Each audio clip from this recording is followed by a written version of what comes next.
Okay, so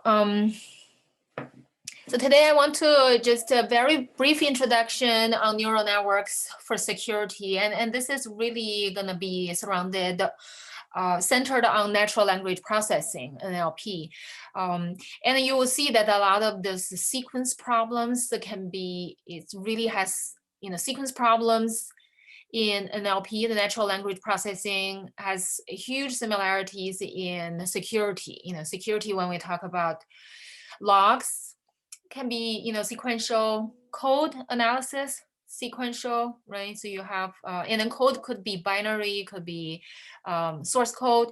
And so, being able to analyze sequences, extremely powerful. So predicting the, in natural language processing, there's different type of task. The most common one is, of course, predict the next word. Okay, and this is relatively intuitive because as we have observed, the natural language has this very strong principles dictating what is the word coming up. And so it's really a probability problem, right? Given what's happened before, given all these words preceding W, what is the likelihood of the word W being, say, computer, being security, being woman, being man, right? So it's a conditional probability problem. And given H, the history, and you can vaguely, define history as the preceding 10 words, preceding 3 words. And you want to know the probability of the next word. And you want to know the probability distribution.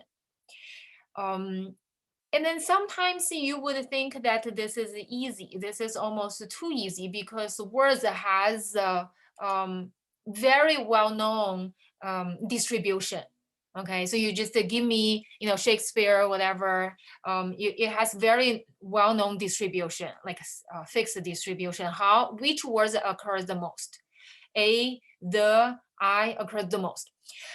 Similarly, if you have played this Wheels of Fortune, there's a mobile app. I really loved it, but then they put a cap on how many games you can play, which is very annoying. And of course they want you to buy, and so there are blanks in this phrase, and then you have to guess, and then you will say, is there a S? Can I get a T? And so they will say there is 2 E's, and then you try to guess what it is. And of course, I always go for S, T, right, H, all those very high frequency letters. And letter has frequencies. And then this is, of course, in English, and then in other languages they have something similar. And this is just, without the context. Without context, right? In all English language text, this is a distribution. And on the right-hand table, this is out of 40,000 words. This is the frequency of letters. And so so you see if T occurs extremely frequent, right? So if you always, for Wheels of Fortune, there are people who wins a lot of cash, and so you always go for those kind of letters first, because it's much bigger chance you are correct. Because if you lose a round, then the other person will go.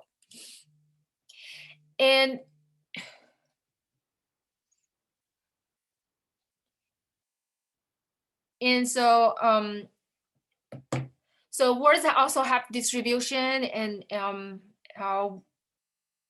some words, so some of the low frequency words are accordion, ravioli, and Zipf law. This is also applies in many non-language scenarios. It basically says the frequency of the word is inversely proportional to its rank.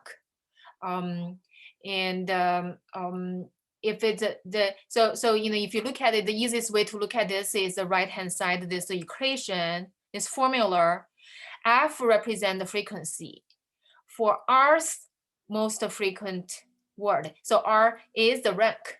okay? The rank of that particular word could be computer, apple.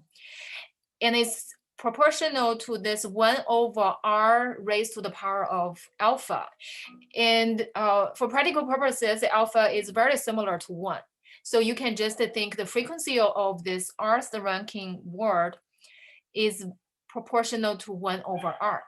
And so that means the most frequent word occurs 2 times as often as the second one, 3 times as often as the third one.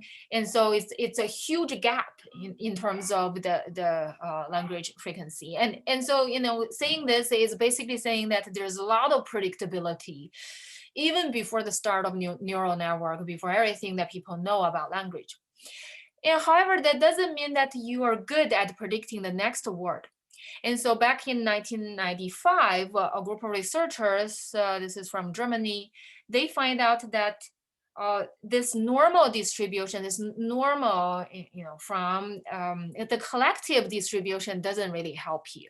What help you is the particular distribution of those preceding words. And so this very small window of words that really gonna have a huge amount of influence. And so they call it M-gram. And this is exactly what N-gram that we discussed last time, right? So you have a sliding window and then you try to figure out the distribution of the next word given the N-gram, given the preceding M words. And so they show that, and they call it a backing off distribution, for lack of better words.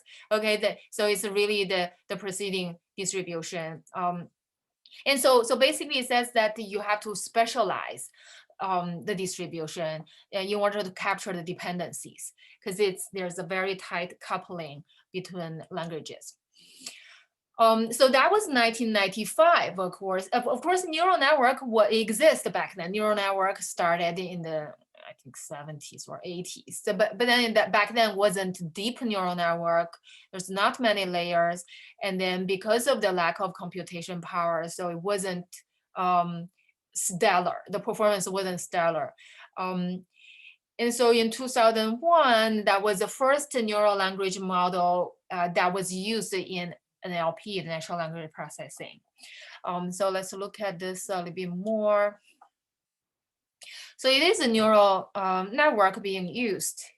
And then the input are vector representations of previous words. And so this is very interesting. You have words, but then you input them as vectors, like 0, 1, it's a vector. And so this is, and nowadays we all know it's called the embedding. And then this embedding is a word that probably started around 2013. But back then, we don't have a good name for it. And so people call it table lookup. So you give me a word, I'll give you a vector in some sort of table lookup, but that's the input. And in the neural network, as long as you have a vector, it can do computation. You have, and then this is all under supervised learning. You give me, say, computer, and then you tell me the next target is security, and then now I'll learn the dependence between them. So there's in the middle are hidden layers.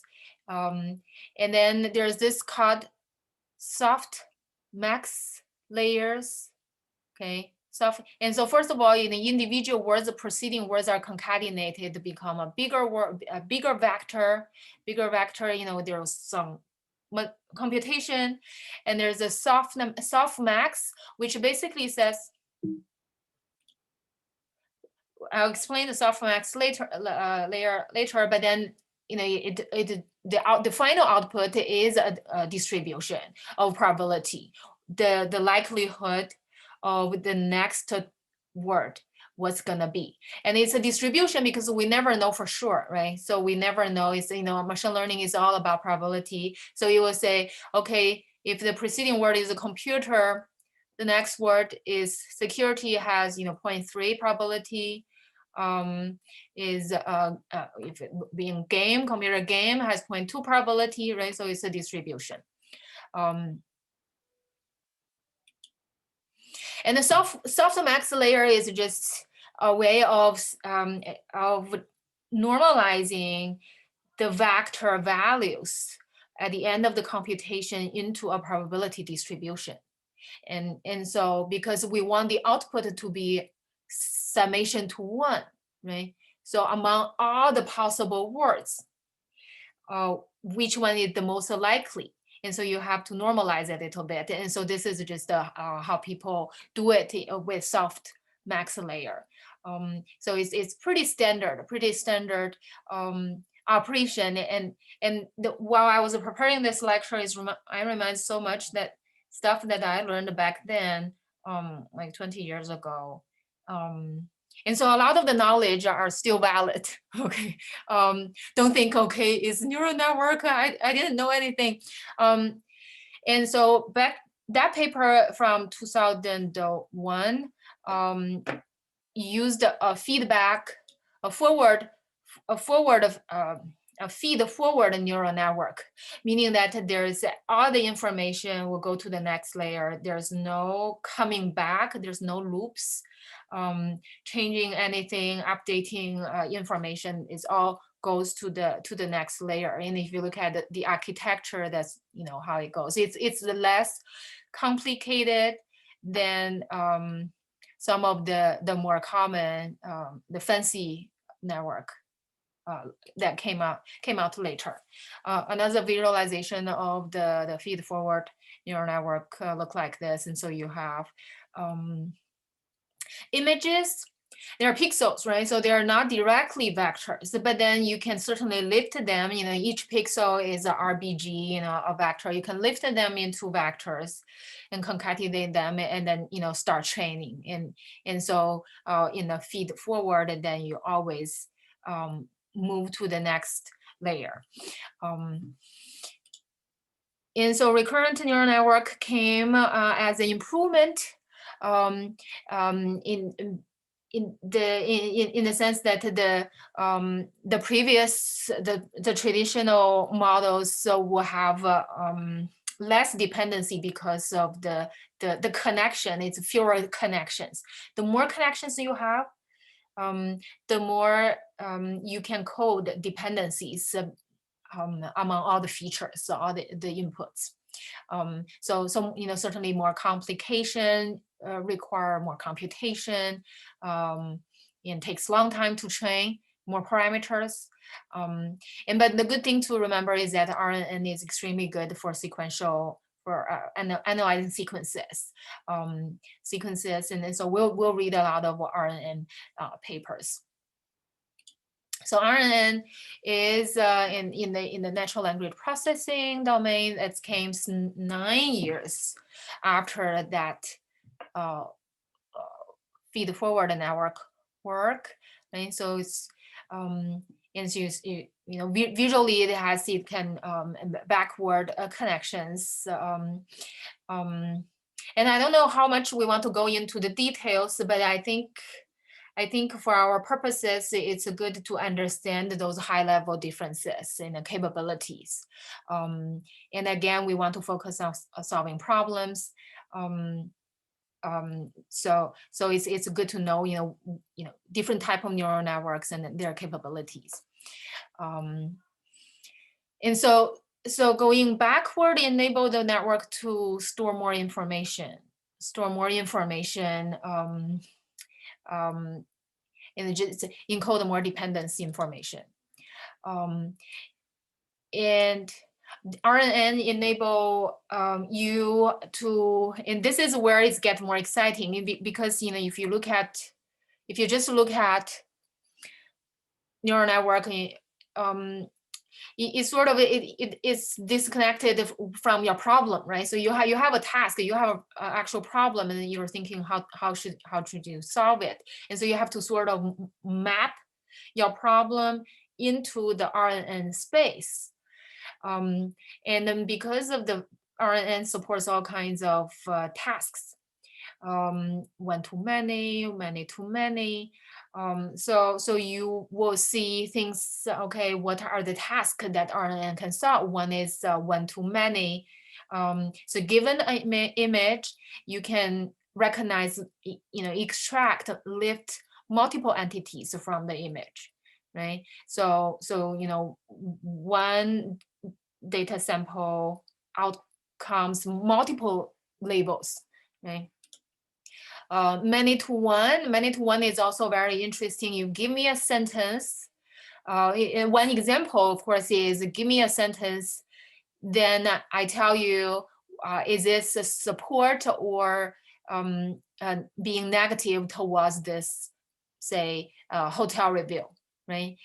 So this sentiment analysis is extremely useful in hotel review, the Amazon reviews, right? So it's goes eventually into positive or negative, one property, that's a target. Many to many is extremely powerful, right? So you have the input are a sequence and the output is another sequence. Language translation is the biggest application of many to many RNN networks, right? English to French. And of course, it's difficult, sometimes I was looking at my daughter, she's using Google translation to do her Chinese homework, like write essays, in some resulting in hilarious statements. So in cybersecurity, and so we look at the language translation, and as security researcher, I think how can I use it to solve security problem? And so I encourage you to do this as well, right? So you look at one application, and so one of the translation, many to many so many to one, many to many is look at the binary code. In this particular example, we're gonna read, I think. They look at the different binary code from different architectures, say Intel architecture versus ARM, like Raspberry Pi, mobile architecture. They have completely different instruction sets, but then they want to see whether those two sets of code are similar, right? And then you can say whether this code contains another code in this function. And so you can think of all kinds of applications, hopefully are useful.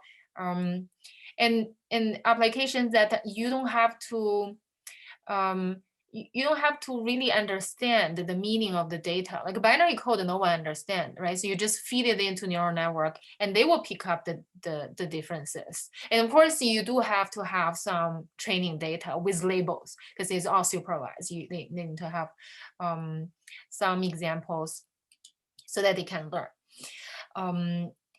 And so this just shows some numbers.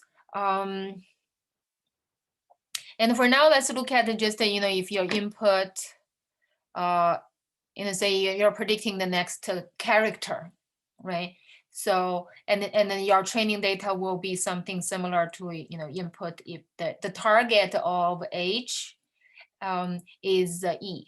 The target of E is L, it is the next one, right? So this is a hello. And so this is, you do have to give them target as part of your training data. And then you have to give them the initial input, and then in this particular case, it's called the one hot vector. It's the simplest way of changing anything into a vector.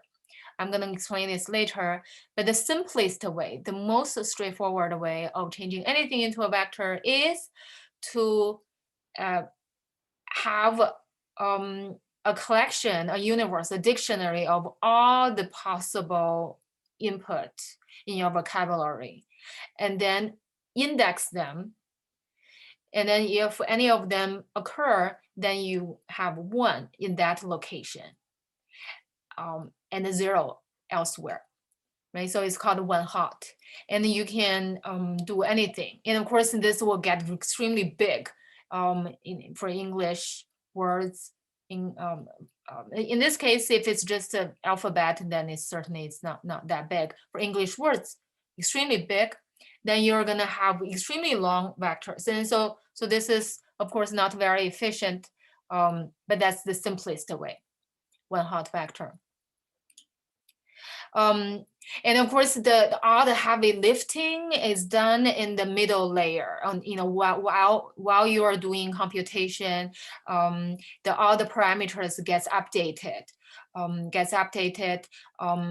based on whether the prediction matches the ground truth. If it doesn't match, then the parameters gets updated in order to reduce the cost.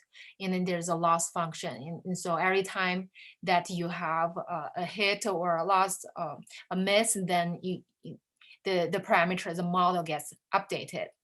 And so back propagation usually refers to this step.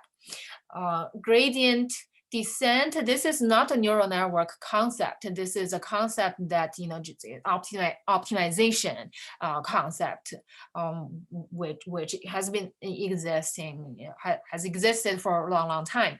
And so it's basically that if you have a cost function, if you have some way of knowing whether you are doing your prediction, your temporary prediction during training is good or not, then you have an indication, okay, should I continue this way, or should I change a different direction to reduce the gap between the target, the actual target, and my prediction, right? So you can visualize this as some sort of going to the optimal, going down to the optimal, global optimal, right? So in order to reduce the gap, reduce the cost. And so this is this process called gradient descent. And a lot of the terminology, early learning rate refers to how fast you go down, and loss function capture the difference. And timestamps refers to, in some networks, there's steps in training. So some of the terminologies, but the concept is very similar. For all these optimization problems, and you will have a gradient descent. Long short-term memory network LSTM was used as an improvement in NLP in 2013, and this is 3 years after RNN was used in NLP. And this is a special, LSTM is a specialized RNN, a special kind of RNN, has ability of remembering the past better. And I was attempting to explain why that is the case, and I felt like this is maybe out of the scope of this work. And so I think now just to understand that this is more, has more, architecture is more complex and enabling remembering the preceding events and how they are related. So this is very interesting. In 2008, two researchers from NEC Labs initially published a paper, I think ICML, on using, the paper is about multitask learning in the space of NLP. It's still, back then they still use the word lookup table, but then they refer to word embeddings. And so, but really it's amazing is that this paper mentioned the concept of having general purpose embeddings for words, meaning that you can have one set of embeddings, meaning that you represent English words with vectors. And then this sets of representation can be used in different tasks. Okay, you can maybe sentiment analysis. You can do predict the next word, language translation. You can do lots of things with the same sets of word embeddings. And so that is very exciting. That later on there's the improvement, and then 10 years later, in 2018, the researchers moved to Facebook and then received the Test of Time awards. And there was also a video from the researchers summarizing the context. I was attempted to listen to it, but then I think the recording wasn't very clear. I had the problem understanding it, but I also added a reference there. And so this is the original paper, and then back then they were at NEC Labs.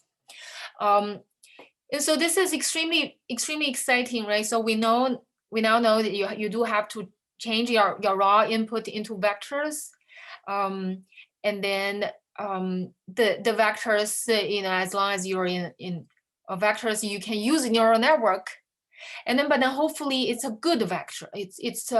It's a meaningful vector, and we show that one hot may not be very good, but then it's a good start. One hot vectors are good start. You have a dictionary, and then each word has a place, and then you have long vector. All of them will have one, and then a whole bunch of zeros, and then whenever that word comes in, you give it to it, and then hopefully the neural network will do the computation and then eventually give you good predictions. So, but the one-hot vectors are not very effective in the way that you probably don't want to directly use one-hot vectors in anything. It doesn't have to be NLP. If you say I want to predict code, programming language prediction, right? I have all those Java APIs and so on, change it to one hot, and I want to do may not work very well. And as a matter of fact, our experiment in my group, which one of my students will give a guest lecture explaining this, show it's not very good. Part of the reason, why is this not very good? Any guesses? And so first of all, let's see, if you have. So suppose you have this language and in this sentence, right? So and then this is all you have. You don't have other things, and so you will have a vector of size. So what is this, 9? Because there's nine different words. And then you label, have an index, so 1, 2, 3, 4, 0, 1, 2, 3, 4, and go to 8. And then whenever, then each word now has a representation, a vector representation, right? And so if, and then you can feed this into neural network, and then be able to do additional task, additional task with these words, okay? So why is this not very good for prediction for whatever task you may have on this small vocabulary?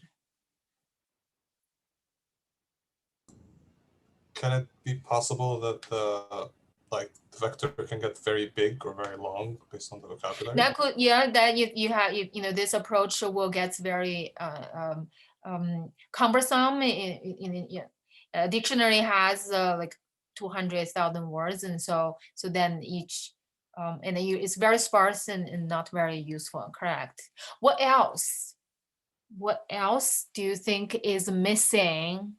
Like you look at the language, right? You look at the quick brown fox, and then you look at the matrix, and then so this matrix is supposed to capture what this language has, right? So do you think this is a near optimal representation of this language? This vector, this set of vectors.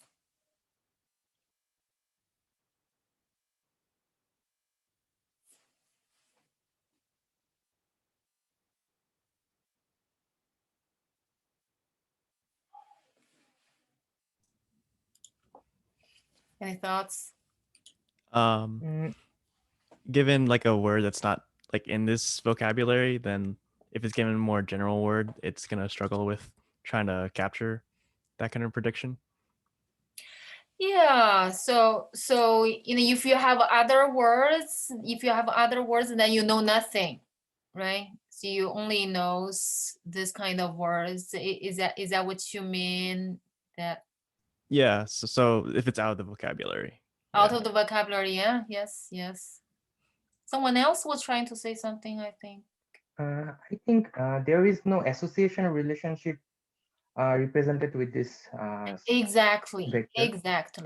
exactly. So every words, they're independent of each other, right?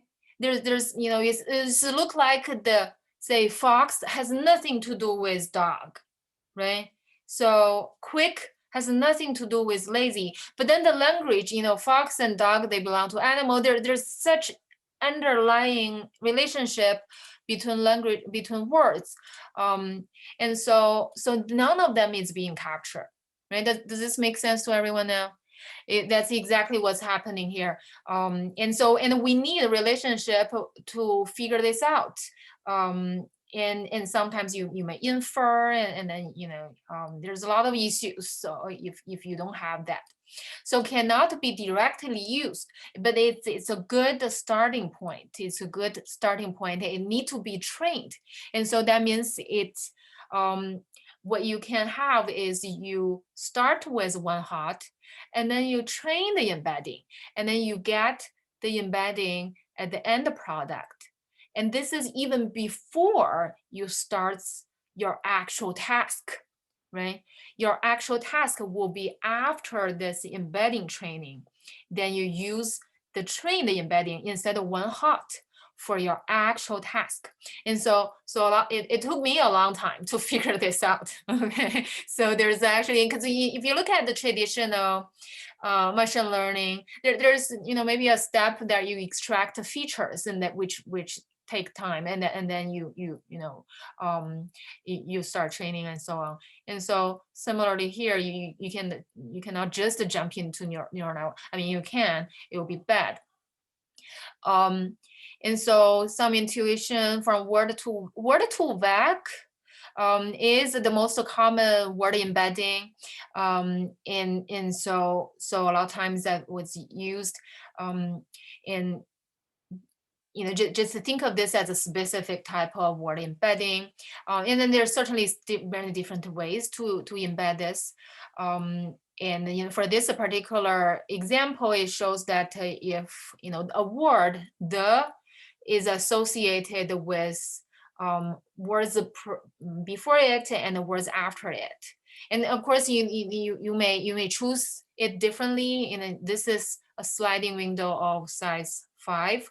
You can choose different size, but then it's try to capture the surrounding window, the words close to it, before and after, right? So then you have so what you have is you have the with the target. So okay, let me see. So this means that if the input is the, then the target is quick. And the input is the target is brown, and so you have this association. You just encode this association during your training. And so the language will be able to remember this. This is the right. So this is an illustration of the typical and that was the particular one that used it to compute the word to vec embedding. So it starts from one hot vector, right? So it starts from one hot. And here it says 10,000 positions, and so it's implying there are 10,000 words in the vocabulary. Okay, and suppose this is the position for the word ants. Okay, you could have more words.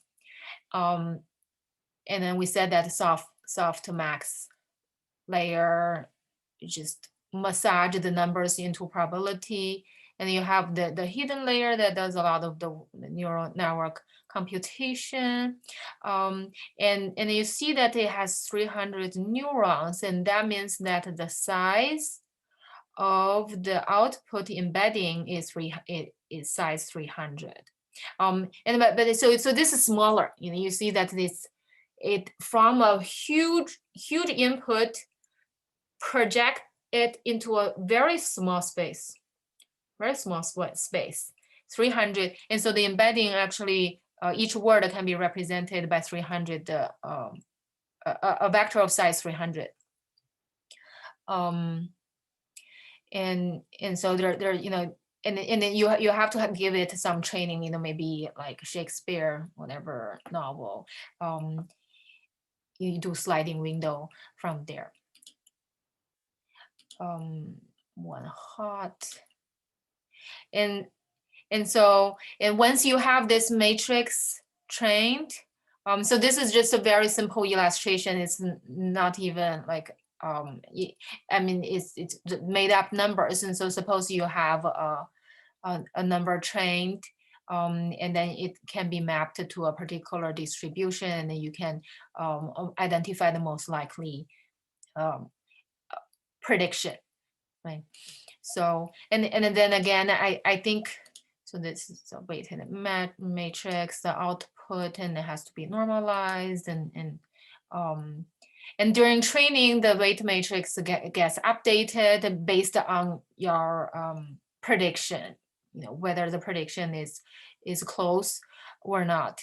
The parameters of the matrix gets updated. So that's sort of like the high level procedure. And so this shows that so the neural so you can call it 300 features, but then at the end of the training, each word is represented by 300, a vector of size 300, and which is extremely compact. Before it was 10,000. In this case, it's 10,000 vector for each word, many zeros. Now it's a lot smaller. And of course, it doesn't have to be 300. And 300, I think, was used by Word2Vec. And so this is another visualization that shows that the embedding layer is, so it's just the architecture, the embedding layer is the one in the middle, okay? If you have multiple hidden layers, then I believe the embedding layer is the last one, the last hidden layers. After training, of course, this will get updated during training.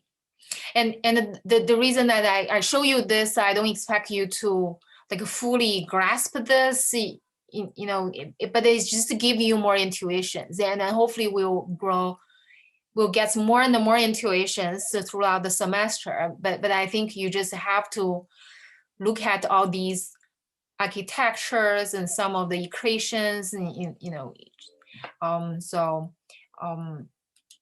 and hopefully this would on a very high level make sense to you, right? So it's very important that and I think that's the difficult part. And even for traditional machine learning, it's like this as well. How much do you need to understand machine learning in order to use it, right? So I would say just understand that at the minimum in order to use it, but then you have to make this knowledge your own. And then the more you look at the neural network applications, the more you realize that there's so many freedoms, so much freedom for you to do things. So for example, when you create, and then all the art, the creativity is all in how you define input and output, okay? Because given a problem, you have to map the problem into some sort of input output flavor problem, right? So it's all about that. And even for word embedding, there are multiple ways for you to do this mapping. And so you can say, I use a particular word, T, and then you see T, and that like roughly represent the position. It's really the position, and then but then they like to the neural network literature like to call it time, like as if there's a temporal relationship, but then it's really the current word, and then T-1 is the preceding word. T-2 is the 2 words ahead, right? So you can use the surrounding words as input and use the word in the middle as a target, or vice versa. Okay, and one is called the continuous bag of words, the other is a skipgram. But you just to show that it's you just have a rough, and so it's an approximation of the context. That's really the goal. And so how do you approximate is really up to you. Okay. But then to get here, it took a while for people to figure out, oh, for word embedding, I have to capture the context, and so it took people a while to figure this out. Now you can have low dimension embedding, right? So that's very, very very useful. Low dimension is always useful. Fast computation. And then, but most importantly, synonymous are closer to each other. The words semantics are captured, and so there are a whole bunch of tests. One of the tests is as follows: the king, and then if you look at this, this initially it's so ridiculous, but then it makes sense. The king subtract the queen plus the woman equals to man. Okay. So that shows if that is a case in your embedding, that means you have a really good embedding. Okay. The numbers now have meanings. And of course you can test things in inclusion relationship and in opposition words, and but the more, of course, the more you train, the better it gets. Training is so important in all these neural network tasks. This is a table that there's more like in-depth tests, more in-depth test that shows relationship, and then some of the relationship are syntactic. A syntactic, for example, city should be somewhat related to cities, right? And C with C's, saw with C's. But then there's also like semantic related, like a good, and a better. Those are semantic based, right? So, and so syntactic tests and a semantic test. And it's very important to test them before you use them for tasks. And you can also somewhat visualize them. There's also ways to visualize word embeddings.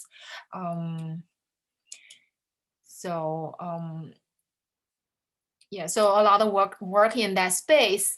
And in my research, we look at embedding programs, and of course, we ran into the similar problem. How would you represent and how would you embed?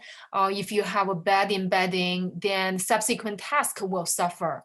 And so hopefully a good embedding will make the task easier, make the separation easier.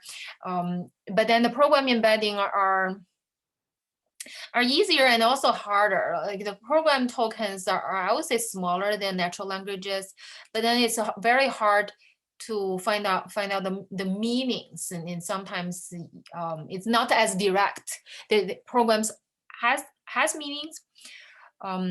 General purpose embedding as a word2vec as an example is very powerful. But there's also task specific embeddings. And for example, I want to train a specific, say, language for generating, like computer security papers, like machine generated research papers. Okay, so you can start from one hot encoding and then directly go to task with label. So you say this is a good paper, that is a bad paper, and so you make them train. So there are many task specific papers that they don't have a separate embedding training. And so there are pros and cons, right? So task specific ones can be really well optimized. But on the other hand, there's really a lot of beauty in having general purpose embeddings. If you say embed Java, in our work, we try to embed Java crypto APIs. And we hope that our embeddings can be used by others and in their whatever problems, applications. And that would be very, very similar to word to vec. Right? So so I think we'll see both of these kinds. And in your project, I think keep in mind as well, am I starting which one, right? So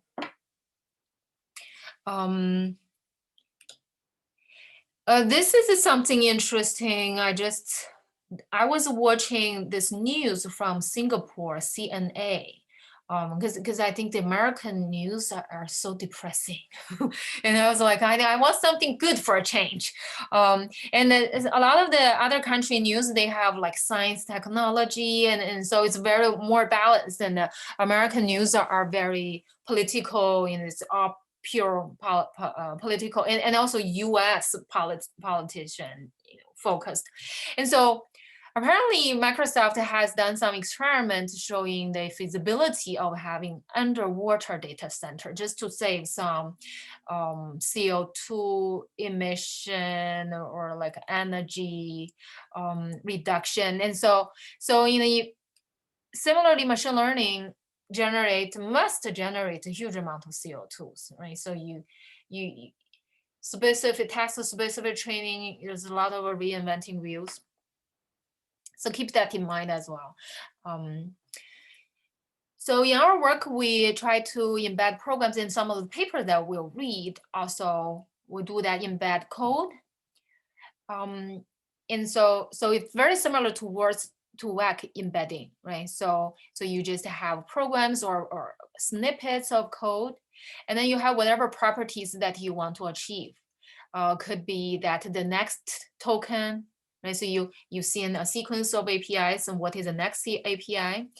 Could be also, is it secure or not secure, malicious sequence or not? So whatever property you have in your training data. And then during the testing phase, you are given a new code snippet, and hopefully with your network, it will tell you the property, the correct property, right? So similar, very similar concept. But of course, as I said, the program embedding is difficult to conform. It's easy to have embedding. You can have all the embeddings you want, but are they good? That is difficult. And so for our crypto API and my student, she did a lot of manual analysis and trying to make sense of programs. And so she would say this API and this API are very similar. They should have similar embeddings. And that really you have to understand the programming language. And so we need a lot of benchmark. And I would very much encourage all of you to think for our project, is it possible for you to contribute in that space for verifiability, reproducibility, benchmarks and comparisons. And for the research community, people, of course, they want to invent something new, right? So I invent something new, but then how good is this? And then how does this compare with existing solutions? Very hard to know. So I think that's all I want to say today. A very brief overview. So hopefully this will give you a slightly better understanding of the context. And there are, and I encourage you, and this is absolutely important when you read our papers, when you present, don't just focus on that paper, okay? If there are concepts you don't know, Google it. Don't be ashamed of Googling. Read other references, tutorials, blogs, Wikipedia. So please, and help us understand, okay, your job is not just to get over with a particular presentation. Your job is for you to understand it and help us all understand. And so that is very, very important. And we all are learning, including myself. And so don't be hesitant to include other references, other materials outside your paper. All right, any comments, questions? All good. Is this helpful? This is the first time that I explained this. Good. Okay. All right. Excellent. Professor, I have a question. Yeah. How to know that if we embed the Java language, Yeah. then is there any metric to know that it is a good embedding or we can do better? Yes. So far we haven't found any. That's why, she will talk. I'll make sure I remind her to talk about it. She came up with a sets of analogy tests that lists 2 pairs of APIs, meaning that, let me see, I think the test is if the similarity, if so the similarity, if these 2 are similar, then these 2 have to be similar too. And so in this kind of flavor, very similar to the distance test that we saw, the king minus queen plus woman, that kind of thing. So but then she came up with this, and it's a small set of tests.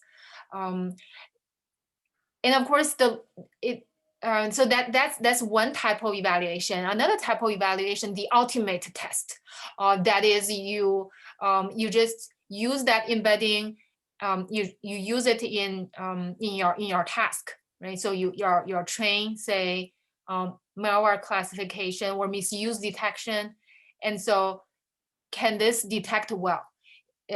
So for example, you have all these embeddings. Now you have additional training data that says if these sequences used, then it's misuse. If these sequences are used, it's correct use. So then you use these embeddings as starting point to encode those sequences, right? So then and then you train towards the secure versus insecure target. So it's let me show. It's very similar to so it's very similar to, say,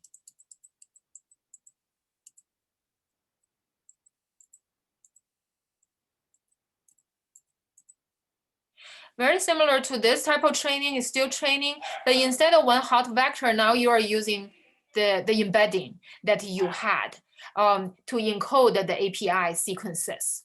And then you, let's say, each API is 300, suppose it's 300 size long. So it's 300, and if you have 2 API, then it's 600, and you concatenate them, and you feed into the neural network. And then the target will be secure versus insecure. Assume you have that information. And then after training, I apologize, my husband must forgot. I told him on Monday and Wednesday, feed it up at 5:15, but he must have, so, and then after training, hopefully that you will have a model, a neural network model that will capture this task. This is no longer an embedding. That's what's before. Now it's task. And then you use this model, train the model, you give it a new sequence. You see whether this model can tell me correctly the security versus insecure decision. If they are good, then that means your embedding must be good, and your model and other things must be good too. If it's bad, then your embedding could be bad. There are other things could be bad, and then you're not sure. so and then this is always an issue. In our case, we're like, okay, there's so many things that we could improve. And so what we eventually find out is that maybe we should compare two models. And so you always do comparison. In that case, you have one design that exists in this model, not in that model. So they only differ by that. Then you can tell whether this design is good or not. And so a lot of time that you just have to do it. And from, I have a really sort of evaluation driven mindset. And when I read a lot of the neural network papers, it's very frustrating because it took me a long time, and a long time. And Wenjia knows this because she's helping with her project to do this evaluation comparison. But then other paper, they just publish super fast. They're like, this is what we do, and this is the result. And then there's not a lot of comparison, and then not a lot of depth in the evaluation. So extremely frustrating.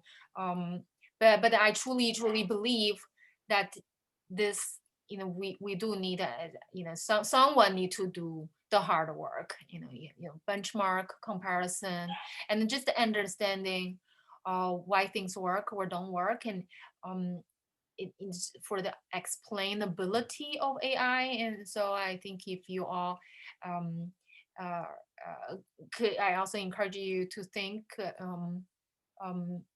for our class project, how to make AI more explainable. Yeah, great question. I have, Yeah. sorry, go ahead. Go ahead. Yeah, I have another question. So technically what you're talking about means that the innovation or the contribution that the papers come up with are not in the AI model. They're in the embeddings or the input vectors and the results that come out of it. Yeah, yes. Is that true? So yes. So well, that not true. Our particular work, we actually have some innovation in the AI model. That was driven, and of course, that was part of it, is that driven by the particular needs of the application. And I think that I emphasize strongly that it has to be problem driven, because we realize that a lot of the failed cases in our prediction is because the off-the-shelf LSTM is not very good. In particular, and this is something that no one really said anything before, and probably because that they never did any in-depth manual analysis. So we try to predict the next API, right? And what happens is that the LSTM would look at the closest suffix, the preceding words. If the preceding words has a very high frequency, then it doesn't really matter what are the words even before that. They just completely ignore that. They will say, okay, the preceding words, and this is so frequent, such a highly popular indicator of the next word. I'm just gonna look at this local words to make the prediction. But then several cases that we had is it's the opposite, because the previous far away context is even more important. And so LSTM, even though the name says, long, short-term memory, I think it's not long enough. And because the short-term, they have very strong memory of the short-term context. And then the far away context was forgotten and was shadowed by the near term. And so, of course, is extremely good at encoding this, and so we actually made changes. So we have a new a specialized LSTM model, and so I think that is certainly very exciting. But I will also say other, even there's using just to use LSTM would be good enough too. Okay, and because similar as non-traditional non-neural network machine learning, we did a lot of work processing, preparing the data. And because machine learning, the particular learning model is only one part of it, and there's a lot of work, heavy work lifting going into that, and then coming out of it. And so specializing machine learning is extremely important as well. That's also extremely important contribution. And so I would say don't think that, oh, I only use off the shelf. That's not good. No. That may lead to substantial contribution in the model itself. You just have to sit down and let it sink in. It takes a long time. I think this field is so fast moving that doesn't help, because you just want to chase a hot buzzword, right? There's every once in a while there's also BERT, and there's always this new acronym, and then you want to be the first person that use BERT in something. And so and that pays off handsomely, because the citation will go up, and but then I think the field needs people to actually sit down and then think. But then there's absolutely many opportunities. I do encourage you to and don't think that, oh, I don't have all these math background and I cannot do it. You can. There are a lot of ways for you to contribute, and you can also collaborate and so on. But what machine learning people don't have is the problem. Okay, they don't have the problem, right? So that's what you comes in. You are interested in cybersecurity, in medical prediction, diagnosis, and prediction. So you have the data, you have the problem, and you know what do you want to achieve, and that's extremely valuable. And I have many years doing work applying program analysis in security. And the first, program analysis is a separate field. Software engineering, programming language, that's different from cybersecurity. And so for years and years, my former department head, who was also my collaborator, asked the question, why is this novel? And then because herself and others many years ago, like back in the 80s, have figured out all these program analysis techniques. And so I had to explain to her that this is novel because we specialize all these off-the-shelf solutions. And because off-the-shelf solutions cannot be directly used. There's like too many false positives, and there's not very scalable, and just cannot be used in this, like say Android, right? So those techniques existed way before Android, and so you have to customize them. And then throughout that process, there's a lot of new inventions and new technologies, and so I would say don't absolutely believe in what you do.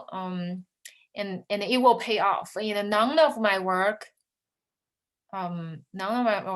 didn't pay off some way. And then what the previous failures was always that I gave up, and a lot of times that I gave up on things, and then later on I saw other people was doing that direction. And so I think trust your gut feeling. It takes time. You have it's persistence. Great question, great discussion, students. Really enjoyed it. If we don't have any more thoughts, maybe we can stop here, and I'll see you on Monday then. Bye, everyone. Have a nice evening. Thank you very much. Bye, Professor. Thank you. Bye.